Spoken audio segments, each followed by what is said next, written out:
Subscribe now and press the bell icon. Never miss an update. श्रोता सौनक ऋषि जी और वक्ता कौन? सूत जी। तो आज मानो सूत जी से सौनक ऋषि प्रश्न करते हैं, महाराज एक चीज बता दीजिए। बोले क्या? बोले ये महाभारत क्यों हुआ? महाभारत ही क्यों हुआ? कुछ लोग कहते हैं महाभारत केवल दो परिवारों की लड़ाई है, लेकिन सही यह है कि महाभारत दो परिवारों की लड़ाई नहीं, महाभारत धर्म और अधर्म का युद्ध है। श्रीमद् भगवद गीता में पहला श्लोक है, धर्म क्षेत्रे कुरुक्षेत्रे समवेता उत्सवः। धर्म क्षेत्रे कुरुक्षेत्रे समवेता उत्सवः मामता पांडवाश्चैव। ये प्रश्न कौन कर रहा है? धृतराष्ट्र।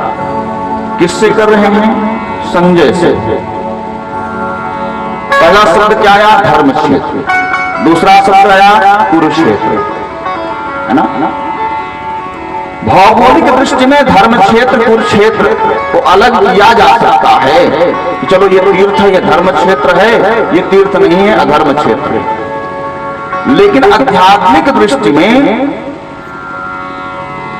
जो शरीर भगवान की भक्ति में जिसका अनुराग है, जिसका भगवान के प्रति समर्पण है और जिसने भगवान को ही अपना सब कुछ मान लिया है, उसका ही शरीर धर्म क्षेत्र है। और जो पुण्य से हट गया, जो धर्म से हट गया, जो केवल पैसा कमाकर केवल सांसारिकता में रह गया, भगवान से विमुख होकर के जीवन जिसने जिया, जिसने अधर्म किया, पाप ग्रहण किया, अनाचार दुराचार किया, उसका ही शरीर कुरुक्षेत्र है। जय हो, जय हो।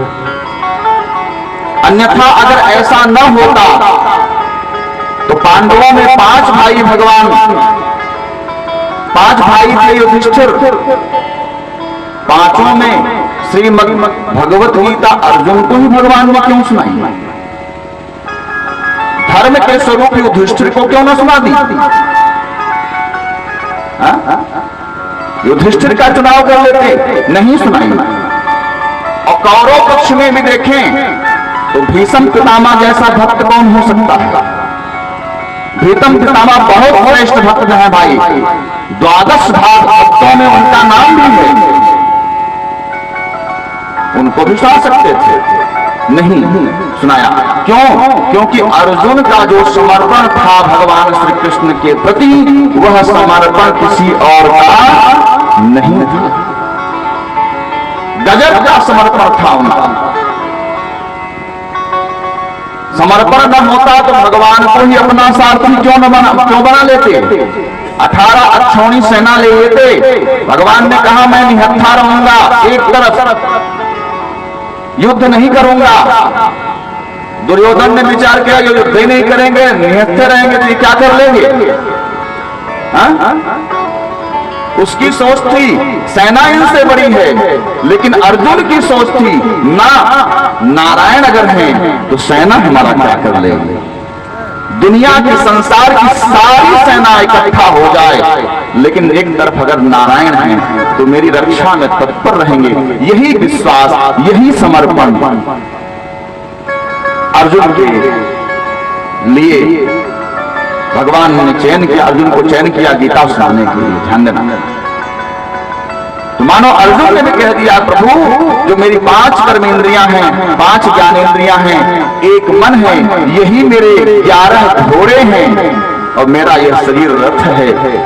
मेरे इस शरीर रूपी रथ में आप विराजमान होकर के मेरी 11 इंद्रियों के जो घोड़े हैं उनकी लगाम अपने हाथ में थाम लोगे तो सरकार जीवन का रथ सही दिशा में जाएगा, कभी गलत दिशा में नहीं जाएगा। धर्म क्षेत्र कुरुक्षेत्र समवेता योत्सव मामता। अब देखो धृतराष्ट्र लोग कहते हैं, हम तो कहते हैं धृतराष्ट्र ही महाभारत का जन्मदाता है। दुर्योधन की गलती उतनी ज्यादा नहीं जितना धृतराष्ट्र की है, क्योंकि मुखिया मुखसो चाहिए, खान पान कहूं एक, पालहि पोषहि सकल अंग तुलसी सहित। शरीर का मालिक मुख है, सब कुछ खाता है, पौष्टिकार यही ग्रहण करता है। कह दे कि नहीं हम शरीर के किसी भाग को नहीं देंगे तो मोह में मोट हो जाएगा और शरीर जीर्ण शीर्ण हो जाएगा, दुर्बल हो जाएगा। हा? लेकिन स्वयं चबाता है, खाता है, लेकिन इसके पौष्टिक रसों को हर अंग तक पहुंचाता है, यही मुखिया का काम है। लेकिन धृतराष्ट्र यह भूल गया कि पांडवों के सच्चे अधिकारी उस गद्दी के धृतराष्ट्र तब होते जब जन्मांध होते, लेकिन पांडव जब बैठे तो पांडव के बाद पांडव की गद्दी हो गई। अगर उस गद्दी पर तुम विराजमान थे तो तुम्हें चाहिए था कि अपने पुत्रों पर अनुशासन करते और सही दिशा में उनको मार्गदर्शन करते। लेकिन पुत्र मोह इतना घातक हो गया धृतराष्ट्र के लिए। बोले को अंधः, शास्त्र ने प्रश्न किया को अंधः, बोले विषयानुरागी। संसार का सबसे बड़ा अंधा कौन है? बोले जो गलती देख करके भी आंख बंद कर ले, अपने पुत्रों की गलतियों को नजरअंदाज कर ले, जान लेना वह हर पिता धृतराष्ट्र है। और देख लेना उसके घर में एक न एक दिन महाभारत होने वाला है। तो विचार करना, आज स्थित मामका पांडवाश्चैव किम कुर्वतो संग, है ना? तो आज महाभारत जो हुआ यह धर्म अधर्म युद्ध है। इसमें के कुछ संक्षेप में वर्णन स्कंदों में आया है, उसकी थोड़ी सी चर्चा करते हुए कथा को आगे हम बढ़ाते हैं। तो सूत जी महाराज से शौनक जी प्रश्न करते हैं, महाराज जब महाभारत युद्ध में सब कौरव मारे गए, एक दुर्योधन बचा, उसकी भी जंघा को भीम ने तोड़ दिया, तो आगे की कथा क्या हुई जरा मैं जानना चाहता हूं। कहते हैं यदा मृगे कौरव संगया वीरेशथो वीरगतिं गतेषु मृकोदरहविधविमर्श भग्नोरदण्डे धृतराष्ट्रपुत्रे। महाराज बताइए, धृतराष्ट्र के सारे पुत्र मार दिए गए, तो दुर्योधन का तो जंघा टूट गया था, बाद में क्या हुआ? उन्होंने कहा सुनो, जिस समय दुर्योधन का जंघा टूट गया, दर्द से बिलखने लगा दुर्योधन, आंखों में अश्रुधारा है, अश्रुधारा लेकर के आज उसके मन में प्रायश्चित की ग्लानि भी है कि मेरे ही कारण इतना पूरा परिवार मारा गया है, पूरे नात रिश्तेदार मारे गए हैं, मैंने ही सबको युद्ध के मुंह में झोंक दिया है।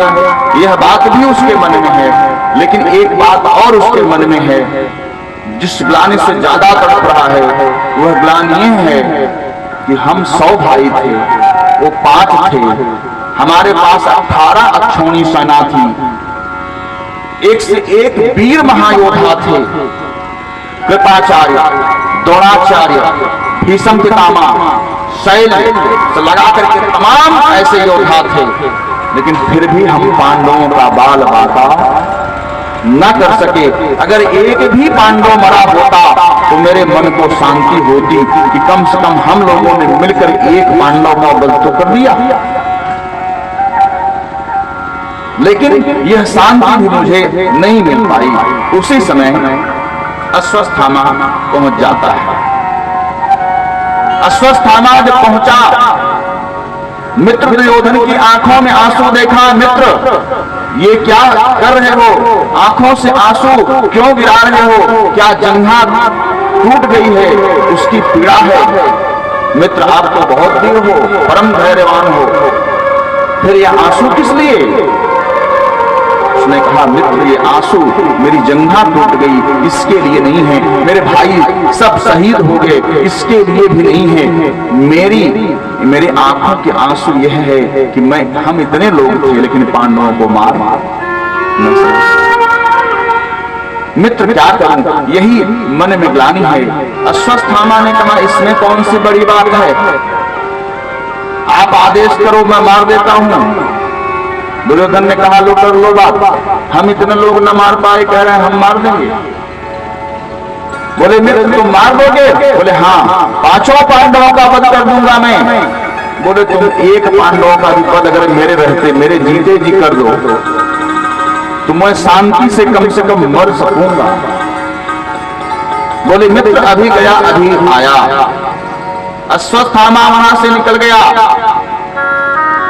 पांडव निश्चिंत हो चुके थे कि अब युद्ध कोई करेगा नहीं, क्योंकि कृपाचार्य अश्वत्थामा सब चले गए थे, युद्ध से हट चुके थे दुर्योधन की जंघा टूटने के बाद,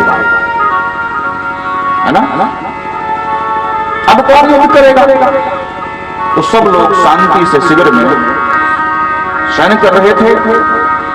और पांडवों को तो भगवान श्री कृष्ण प्रातःकालीन बेला में ब्रह्म मुहूर्त में ही कहा कि चलो थोड़ा सा बाहर टहल करके आते हैं, क्योंकि भगवान की लीला भगवान ही जाने कब उनको क्या करना होता है ना? अभिमन्यु को मरना था तो अर्जुन को भी साथ में लेके चले गए, क्योंकि अर्जुन रहते, कृष्ण रहते तो अभिमन्यु का वध न हो पाता। सगा भांजा था महाराज, लेकिन जानते थे कि काल से इसको भी बचाया नहीं जा सकता। तो भगवान की लीला है, बड़ी टेढ़ी लीला है। हर लीला को इनकी समझना बहुत मुश्किल काम है ना? कब ये क्या करेंगे? अश्वत्थामा ने जाकर के पांडवों के शिविर में देखा, वहां पांडव शयन तो नहीं कर रहे थे, पांडव शयन नहीं कर रहे थे, वहां उनके पुत्र शयन कर रहे थे। वो भी 5 थे जो द्रौपदी से उत्पन्न थे। अश्वत्थामा ने सोचा यही है, धारदार हथियार लेकर के सर काट दिया। देखा तक नहीं कि ये पांडव हैं कि उनके पुत्र हैं। सर लेकर के जब गया दुर्योधन के पास, और दुर्योधन ने जब सर निकाल कर कहा, मित्र ले आए? बोले, हाँ, 5 पांडवों को मार आया। बोले, जरा उस भीम अभिमानी का सर दे दो, बस उसी का सर मुझे चाहिए। और जैसे ही सर देखा, आज आंखों में आंसू आ गया। दुर्योधन रोने लगा, अरे मित्र तुम ब्राह्मण हो, अरे इतना बड़ा पाप तुमने कर दिया। मैंने तो पांडवों का वध करने के लिए कहा था, तुमने तो उनके अबोध बच्चों का वध कर दिया। मित्र इतना बड़ा अपराध तुमने कर दिया, हमारे वंश की अंतिम निशानी को भी तुमने छीन लिया, जो शायद मरने के बाद हमको तिलांजलि पिंडदान देते कभी किसी रूप में, उनको भी तुमने मार दिया। यही कहता हाय हाय करके दुर्योधन अपने प्राण त्याग देता है। अश्वत्थामा को लगा अब तो मैंने अपराध कर दिया है, यहां से निकल जाना चाहिए। और उधर माता द्रौपदी रोज की भांति अपने पुत्रों को जगाने के लिए जा रही है, और जब जाती देखती हैं, माता ने अपने शयन कक्ष में प्रवेश किया, पुत्रों को जाकर के देखती हैं तो आज पूरा बिस्तर खून से लथपथ है। एक नहीं 5 पुत्रों का वध हो गया है। ध्यान देना, 5 के सर कटे हुए हैं, घर पड़े हुए हैं, खून से पूरा बिस्तर भीग गया है, चद्दर कंबल सब। जरा सोचो उस मां पर क्या गुजरी होगी जिसके 5 अबोध बच्चे मार दिए गए हैं। मां जीवन में सब कुछ तो सह सकती है भाई, लेकिन अपने बच्चों का कभी अनिष्ट नहीं सह सकती। अपने बच्चों के लिए तो मां सब कुछ करने के लिए तैयार हो जाती है। अपने बच्चे के लिए मां क्या कुछ नहीं करती। महाराज अपना शरीर तक अपने बच्चे को दूध पिलाने के लिए एक निर्बल मां बेच देती है। इससे ज्यादा और कोई क्या कर सकता है। मां का जो ममत्व है पुत्र के प्रति, जो वात्सल्य है, वो मां जैसा कोई हो नहीं सकता। मुझे तो लगता है कि भगवान हर जगह नहीं पहुंच सकते, इसलिए अपना दूसरा अवतार मां को बना करके सब बच्चों के पास भेजा है, उनके पालन पोषण करने के लिए। शास्त्र कहता है एक ही अस्त्र बाबा, एक ही शस्त्र के माई के देखी के बाल रोवे,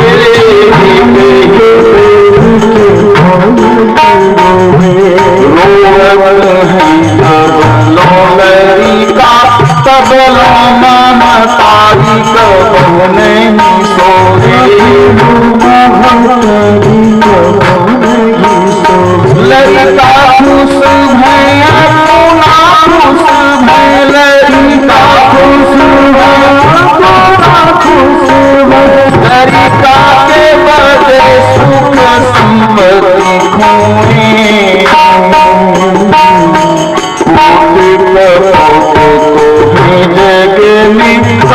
मातु कबहू नहीं होए,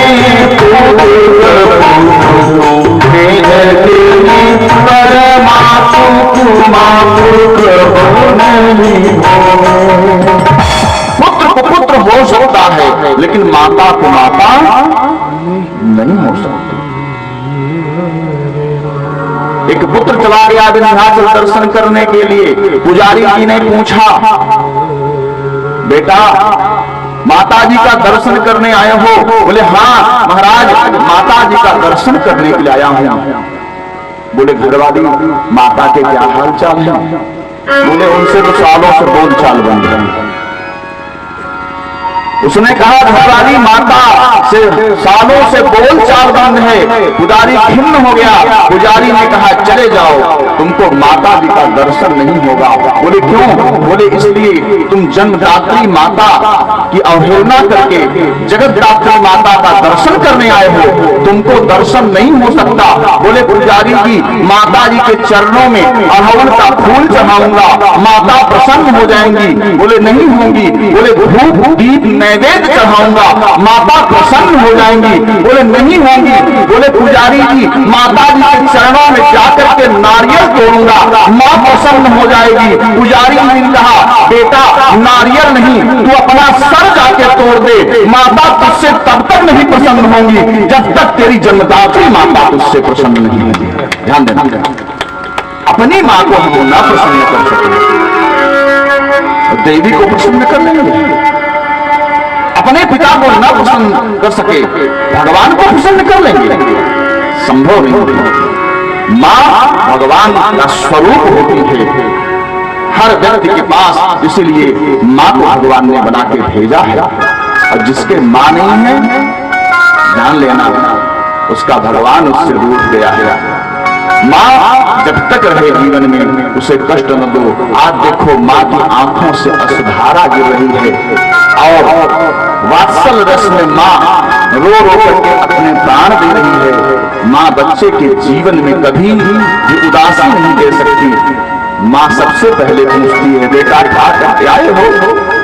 मां सबसे पहले पूछती है बेटा चले गए थे बाहर, भोजन पानी अच्छा मिलता है कि नहीं? पत्नी एक बार पूछे कि कितना कमा के लाए, लेकिन मां पूछती है कि बेटा खाने पीने की तकलीफ न करना। तो मां का ये स्वभाव होता है। महाराज हमरे माई जैसन के हूँ के माई नहीं बाप हो, हमरे माई जैसन के हूँ के माई नहीं बाप।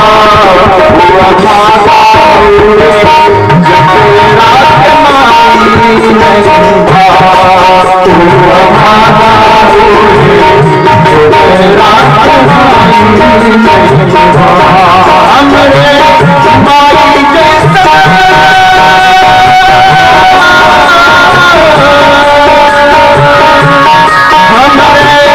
माई जैसन के हूँ के माई नहीं था, हमारा जिंदला के माई नहीं था, हमारा जिंदला के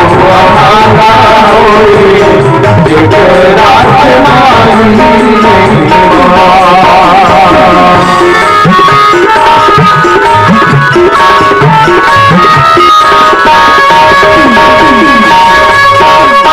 था।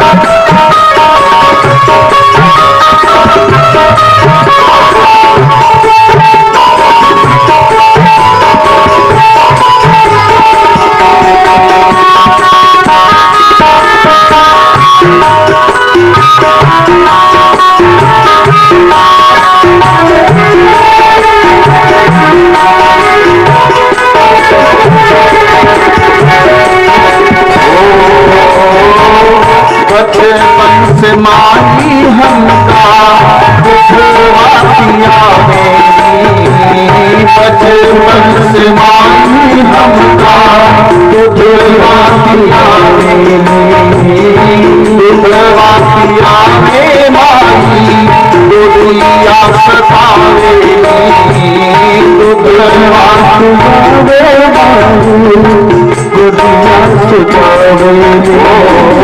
बचपन से माई हमका दुखवा पिया मेरी, दुखवा पिया में माई दुनिया सतावे।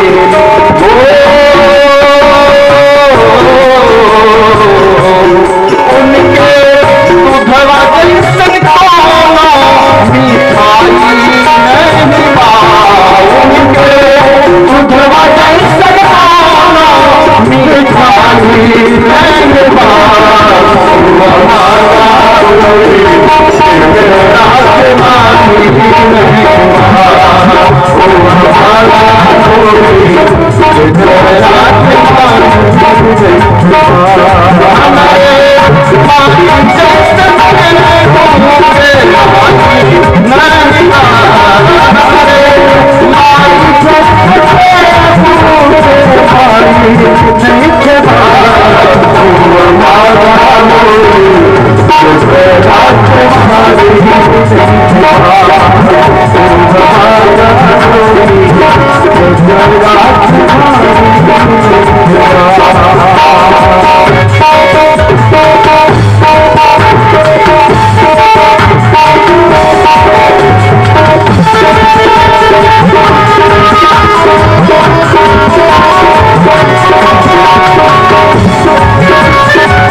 हमारा राजमानी नहीं बा,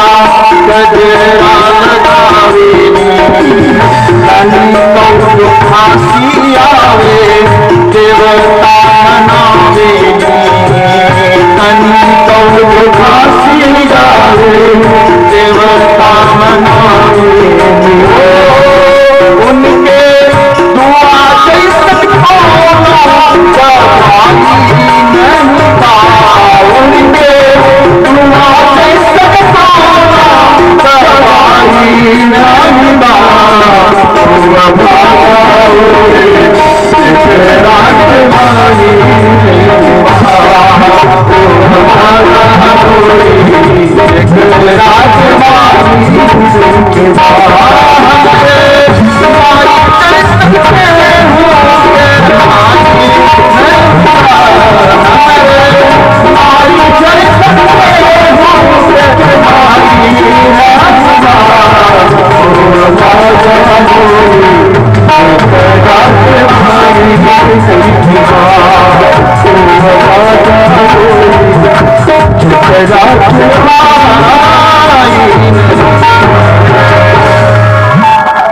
आज माता का हृदय पसीज गया, आंखों से सुधारा हृदय फट गया, मानो पांचों पुत्रों के वधू को देख करके अर्जुन समझा रहे हैं, सब लोग समझा रहे हैं, युधिष्ठिर भीम सब। अर्जुन ने कहा देवी तुम चिंता मत करो। आज माता की स्थिति क्या है? माता शिशूना निधनम सुताना निशम्य घोराम परिक्रमा। आज माता की ये स्थिति है, रो रो करके अपने प्राण देने पर तुली हुई माता शिशु नाम निधनम सुताना। और महाराज सबने समझाया। अर्जुन ने कहा देवी तुम्हारे पुत्रों का जिसने वध किया है मैं उसको जाकर के अभी लाता हूं और यहीं बांध करके खड़ा करूंगा। जो दंड तुम देना चाहो दे देना, मैं मना नहीं करूंगा। सांत्वना दी, आश्वासन दिया। अर्जुन कृष्ण चले अश्वस्थामा के पीछे, क्योंकि अश्वस्थामा को भय सताने लगा कि अब मुझे अर्जुन और कृष्ण छोड़ने वाले नहीं हैं, इसलिए लगा भगने। आगे आगे रथ है अश्वस्थामा का, पीछे पीछे बस रथ चल रहा है। कृष्ण कन्हैया अर्जुन का भागना कब तक, अंत में लगा पृथ्वी छोटी पड़ जाएगी तो रुकना तो पड़ेगा ही। वहां अर्जुन और अश्वस्थामा में भीषण युद्ध हुआ है। दोनों ने आज अश्वस्थामा ने अर्जुन पर ब्रह्मास्त्र चला दिया। जैसे ही ब्रह्मास्त्र चलाया कृष्ण ने कहा अर्जुन सावधान, अश्वस्थामा ने तुम्हारे ऊपर ब्रह्मास्त्र छोड़ दिया है। बोले क्या करना होगा सरकार? बोले तुम भी ब्रह्मास्त्र चलाओ, क्योंकि ब्रह्मास्त्र ब्रह्मास्त्र की काट।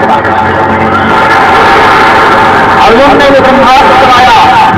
बोले अर्जुन उसने भी ब्रह्मास्त्र चलाया है, तुमने भी ब्रह्मास्त्र चलाया है, और दोनों ब्रह्मास्त्र अगर आपस में लड़ गए तो अकारण ही प्रलय हो जाएगा। बोले प्रभु पहले आप कहते हो चलाओ, फिर कहते हो क्यों चलाए, अब बताओ इसका निदान क्या? बोले अश्वस्थामा ने ब्रह्मास्त्र चलाया, उसको चलाना आता था लेकिन लौटाना नहीं आता था। तुमको चलाना भी आता है, लौटाना भी आता है, इसलिए तुम अपने ब्रह्मास्त्र को भी लौटा लो, उसके भी ब्रह्मास्त्र को लौटा लो। लौटा लिया और अश्वस्थामा को बंदी बना करके ले आए, बांध करके रख दिया। जैसे पशु को बांधा जाता है वैसे अश्वस्थामा को बांध लिया। बांध करके ला करके जब आंगन में द्रौपदी के सामने जब पेश किया, द्रौपदी ने देखा कि अश्वस्थामा को अर्जुन ने बंदी बना लिया है। आज तुरंत बोल पड़ी द्रौपदी, अर्जुन तुमको तुम्हारी मति मारी गई है, किसको बांध के लाए हो? ये कौन है जानते हो? ये गुरु द्रोणाचार्य के पुत्र हैं, उनको बांध के लाए हो। शास्त्र कहता है गुरुवत गुरु पुत्रेषु, गुरु का पुत्र गुरु के समान होता है। तुम इन्हीं को रख के बांध के यहां रखे हो, तुमने इनको बांध करके क्यों रखा है ये बताओ, छोड़ो जल्दी से। बोले देवी तुम असलियत नहीं जानती हो, अगर जान जाओगी तो मना नहीं कर पाओगी। जानती हो ये तुम्हारे 5 पुत्रों का हत्यारा यही है अश्वस्थामा। भीम ने कहा मारो, सबने कहा मारो, द्रौपदी ने कहा छोड़ो, मुझको मत मारो। बोले क्यों मारो? ये तुम्हारे 5 पुत्र का हत्यारा है, इसका बदला नहीं करना उचित है। द्रौपदी ने बड़ी अच्छी बात कही। ध्यान देना, क्षमा करना सीखो तो द्रौपदी की तरह सीख लो। आज अपने 5 पुत्रों का अनिष्ट करने वाले शत्रु को विपा करके द्रौपदी के अंदर वह क्षमाशीलता है। उसने एक अच्छी बात कही, अर्जुन मेरे 5 पुत्र मर गए तो कोई बात नहीं, लेकिन मेरे 5 पति जिंदा हैं। अस्वस्थामा अपनी माता का इकलौता सहारा है। इसके पिता परम धाम को जा चुके हैं, ये अकेला है। अगर मारा जाएगा तो मैं तो पुत्र वियोग में पति को सामने देख करके जीवन बिता लूंगी, लेकिन इसकी माता का न पति है न पुत्र रहेगा, वो किसके सहारे जीवन बिताएगी? ये बताइए, वो किसके सहारे जीवन बताएगी? हाँ, तुम कहते हो उसे मार दो, क्या मारने के बाद मेरे 5 पुत्र वापस आ जाएंगे? अगर आ जाते हैं तो मार दो। जरा सोचो कितनी ऊंची विचारधारा द्रौपदी की है ना? भीम कह रहे मारो, सब कह रहे हैं कि वध करना उचित है, लेकिन एक द्रौपदी नहीं कह रही है। अर्जुन ने कृष्ण की तरफ देखा, क्या करना चाहिए प्रभु? बोले सही कह रही है, गलत नहीं कह रही है, गलत नहीं कह रही है। ब्रह्मबंधुर्न हन्तव्यम् आततायर्वधार्हम्। ब्रह्म बंधु को जो है मतलब ब्राह्मण वध नहीं करना चाहिए, लेकिन आतताई है तो उसको छोड़ना भी नहीं चाहिए। अब वध करना भी नहीं चाहिए, छोड़ना भी नहीं चाहिए। दोनों बातें हो गई कि नहीं भाई? पुराणांत में प्रसंग रामकथा में एक मिलता है कि जब भगवान श्री राम को परम धाम जाना हुआ तो भगवान ने एक लीला करा। काल आया, काल भगवान श्री राम जी से बात करने लगा एकांत में, और काल ने कहा कि हमारी आपकी बात कोई सुन न पाए, अगर जो सुनेगा तो वह मृत्यु दंड का अधिकारी होगा। मेरे प्रभु श्री राम जी से काल की वार्ता चल रही थी, आदेश था कि अंदर कोई नहीं आएगा, शर्त यह थी कि जो भी जाएगा वह मारा जाएगा, उसकी मृत्यु हो जाएगी। संजोग से देखिए भगवान की लीला के एक पात्र दुर्वासा ऋषि भी वहां पधार गए तुरंत। और जैसे ही आए उपस्थित हुए, उन्होंने कहा भगवान श्री राम के मुझे दर्शन करना है। लक्ष्मण जी ने कहा अभी दर्शन नहीं कर सकते। बोले क्यों? बोले इसलिए कि भगवान किसी से गुप्त बात कर रहे हैं, कोई अतिथि आया हुआ है और भगवान ने आने के लिए मना किया है, मैं जा नहीं सकता। दुर्वासा ने कहा अगर ऐसा नहीं करते तो मैं अभी सारी अयोध्या को सरजू में डुबो दूंगा अपने श्राप से। लक्ष्मण को लगा हे भगवान, अब इधर आदेश है कि कोई जा नहीं सकता, अब इधर अगर मैं नहीं जाता तो एक मेरे कारण संपूर्ण सरजू को, संपूर्ण अयोध्या को सरजू में डुबो देंगे महाराज। तुरंत लक्ष्मण जी वहां पहुंच गए, और जब पहुंचे देखा तो काल वहां से अंतर ध्यान हो गया, और वचन के अनुसार राम जी ने निर्णय लिया कि लक्ष्मण का वध करना चाहिए। तो महाराज वशिष्ठ जी ने यह सुझाव दिया कि वध करना चाहिए, लेकिन वध का एक परिहार और है। वध का एक परिहार क्या है? वध से भला है त्याग। त्याग दीजिए। तो वहां लक्ष्मण जी का त्याग किया गया। वही मानव श्री कृष्ण जी इशारा करते हैं कि बंधुर्नहन्तव्यम् आततायर्वधार्हम्। आतताई कौन? बोले जो अघ करे, जो अघ करे वह आतताई। बोले अघ क्या है? बोले पाप तो सूक्ष्म चीज है, पाप छोटी चीज है, लेकिन अघ बहुत बड़ी चीज है। बोले अघ क्या है? भैया भरत ने मानस में बताया है, जे अघ मातु पिता मारे आई कोठ मणि सुरपुर जाए आई कोठ मणि सुरपुर जाए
माधो आसो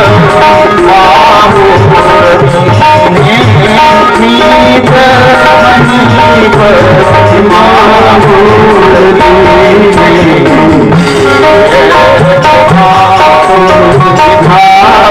जाए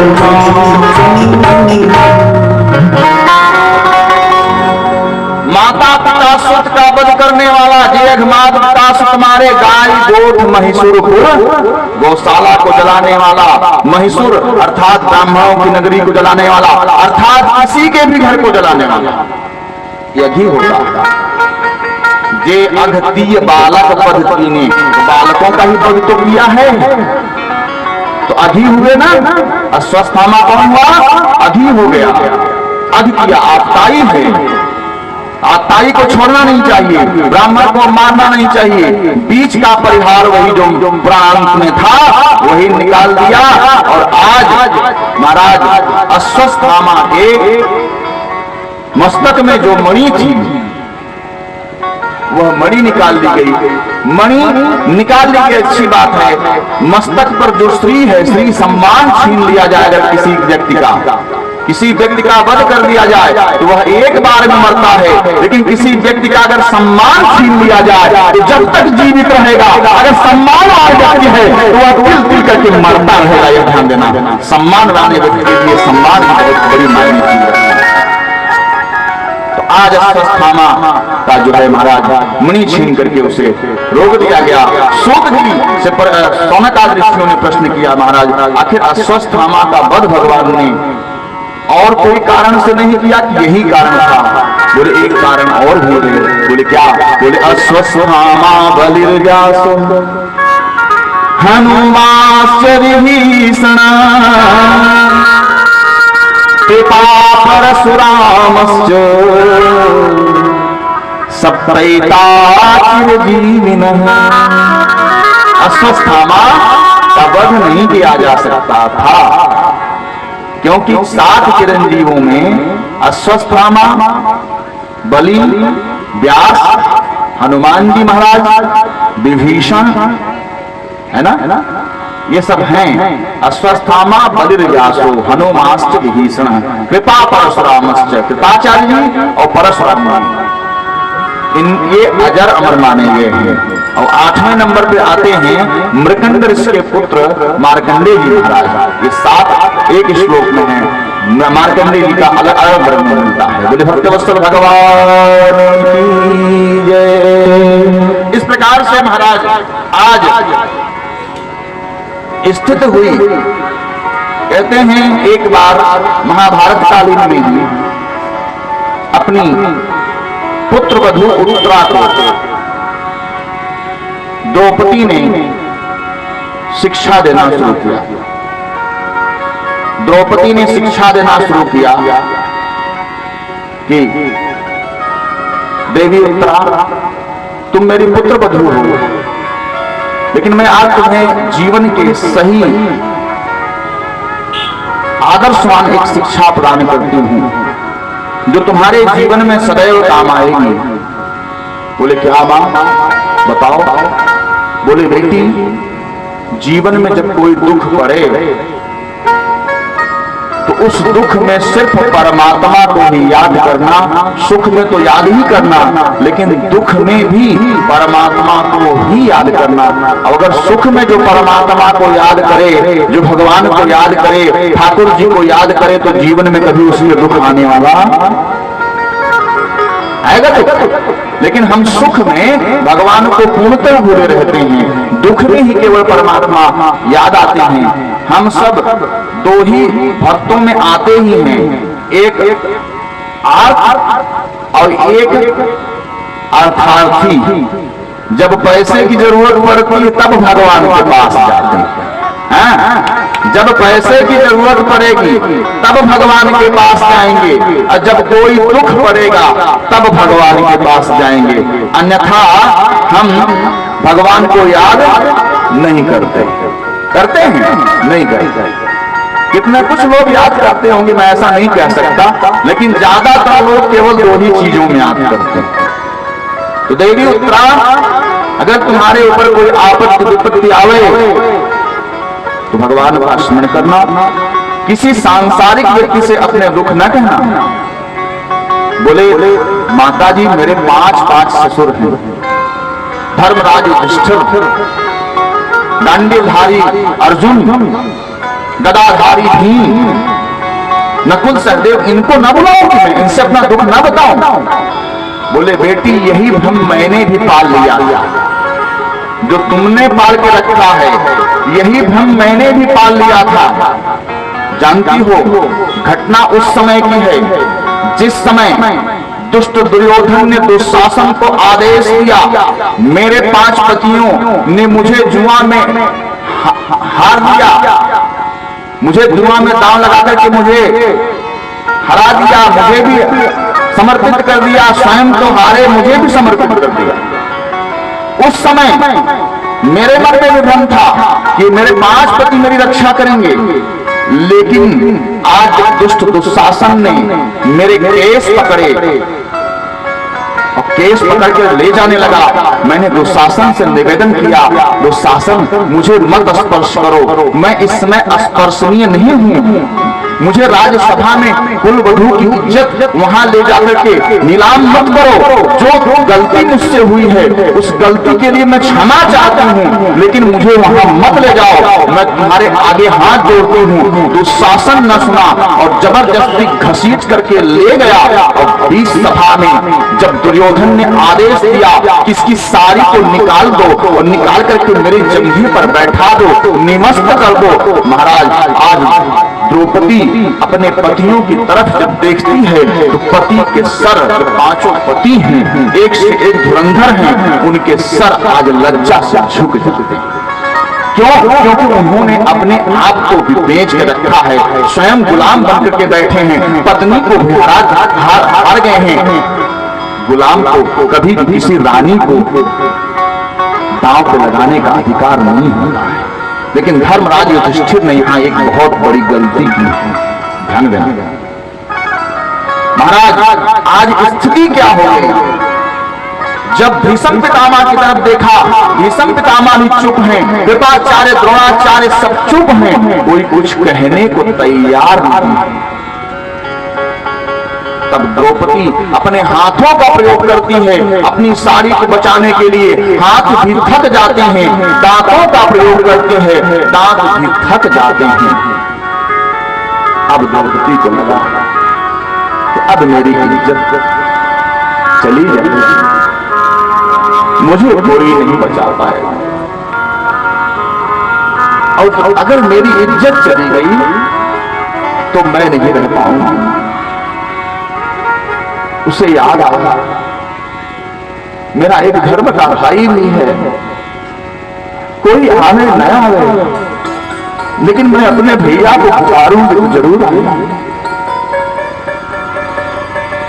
ऐसा कह करके द्रौपदी विलाप करने लगी, रोने लगी। द्वारिका के नाथ जी द्वारिका से आओ, द्वारिका के नाथ जी द्वारिका से आओ, तुम्हारे भजना लाज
सभी खो गए आप मेरे सहारे, सभी खो गए आप मेरे सहारे।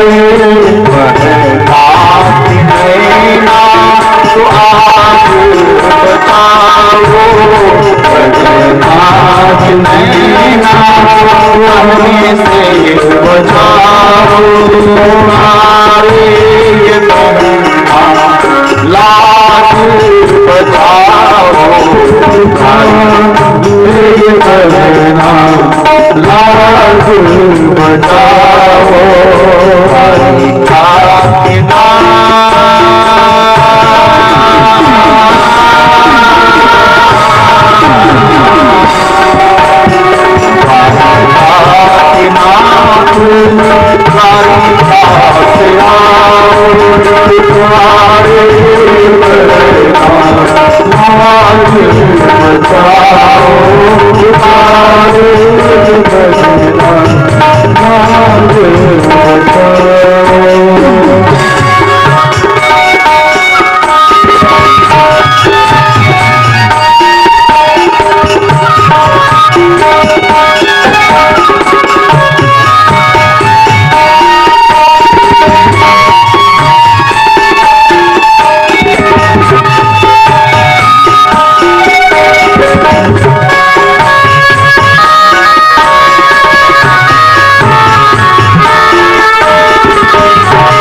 अपना मुंह नहीं दिखाऊंगा, मेरी संसार है, मेरे बच्चे मुझे जुआ में हार गए हैं ठाकुर। एक एक पति मेरी इज्जत की रक्षा के लिए काफी थे, लेकिन ये अपने आप को हार गए हैं, मुझे हार गए हैं। जिनका मुझे भरोसा था वो सब मैं किसके सहारे हूँ।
मुझे नग्न होना पड़ रहा है। आज मेरा सब कुछ लुट जाएगा गोविंद, तब तुम आके क्या करोगे? आओ ठाकुर, ये लाल आ रही है। वो दुशासन खींचत भारी,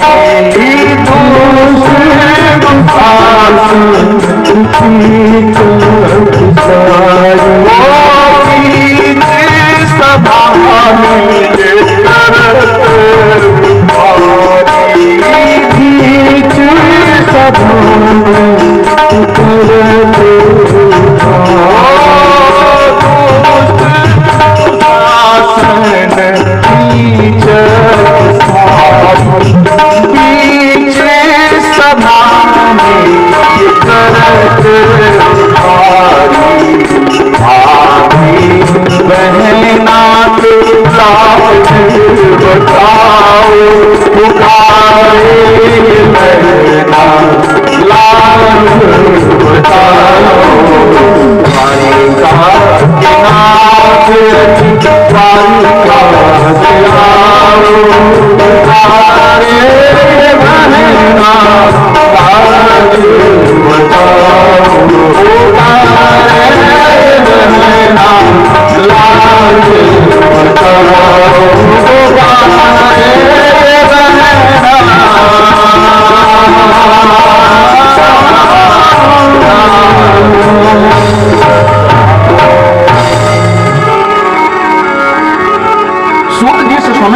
ने कहा महाराज ये बताइए आप भगवान क्या पास में नहीं थे जो द्रौपदी को इतना पुकारना पड़ा? भगवान कब आए? भाई भगवान तो आए। कुछ लोग कहते हैं भगवान आए वस्त्र लेकर के आए, लेकिन अगर शास्त्र की बात माने तो भगवान वस्त्र लेकर के नहीं आए।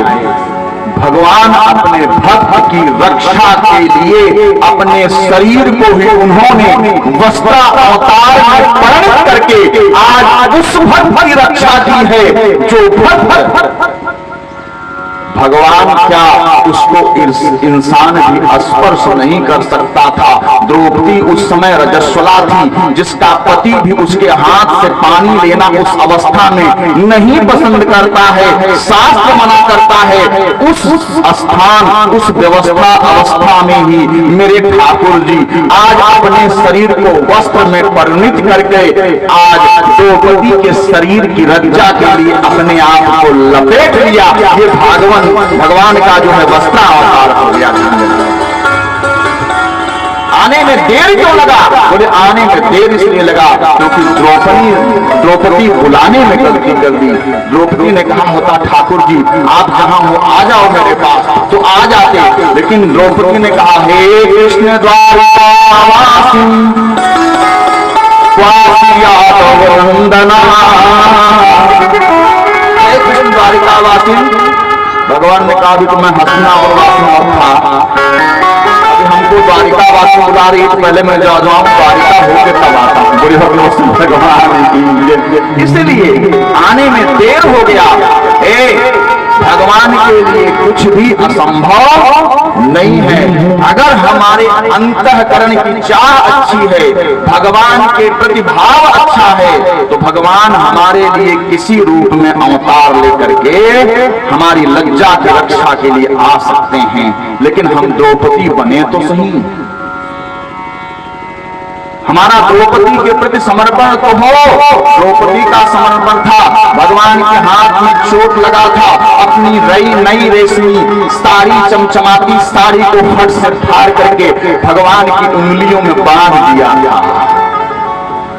भगवान ने कहा ये थोड़ा सा चीर तुमने बांध दिया है, इसका अनंत गुना कर करके समय आने पर मैं तुम्हें वापस कर दूंगा देवी। भगवान को जो हम अर्पित करते हैं वही भगवान हमें अनंत गुना करके वापस कर देते हैं। हम भाव देंगे, भगवान भाव देंगे। हम भक्ति देंगे, भगवान हमारे अंतःकरण में भक्ति से ओत कर देंगे। हम प्रेम देंगे, भगवान हमको प्रेम मूर्ति मान करके अपने आप से जोड़ लेंगे। हम प्रभु को किस भाव में भजते हैं, यही मायने रखता है। यह कथा आज द्रौपदी ने उत्तरा को सुनाई और जैसे ही कथा सुना के गई, उधर बिलबिलाया हुआ था अश्वत्थामा, जो जिसके अंदर से मस्तक से मणि निकाल ली गई थी ना, उसको लगा कि पांडवों ने मेरे साथ अन्याय किया है, मैं इनके अंतिम वंश की निशानी को भी नहीं छोड़ूंगा। तुरंत बाण निकाला, भेज दिया ब्रह्मास्त्र। फिर बड़ी भक्त भगवान की जय। अब की बार ब्रह्मास्त्र का मुख उत्तरा के उदर की तरफ कर दिया। उदर की तरफ जब ब्रह्मास्त्र जाने लगा कि अब चला करके राख कर देगा उत्तरा के शरीर को। अपने सास की कही हुई बात को याद किया उत्तरा ने, न युधिष्ठिर से बताया, न भीम, न अर्जुन, न नकुल सहदेव, किसी से नहीं।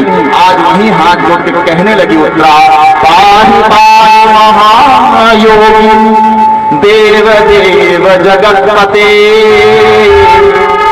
नान्यं तद्भयं मन्ये। हे मेरी रक्षा कीजिए, पाहि महायोगी, हे प्रभु रक्षा कीजिए मेरी, आप योगेश्वर हैं। पाहि पाहि महायोगी देव देव जगत्पते, आप मेरी रक्षा करिए, आप जगतपति हैं। मुझे इस चीज का डर नहीं है कि मेरा शरीर जल जाएगा, रात हो जाएगा। मेरा शरीर जल जाता है तो अभी जल जाएगा। ये वैधव्य धारण करके मैं भी जिंदा नहीं रहना चाहता, लेकिन प्रभु मेरे उदर में पांडव वंश की अंतिम निशानी पल रही है, पांडवों की अंतिम निशानी पल रही है प्रभु। अगर यह भी नष्ट हो जाएगी तो अब कोई आधार नहीं दिख रहा है।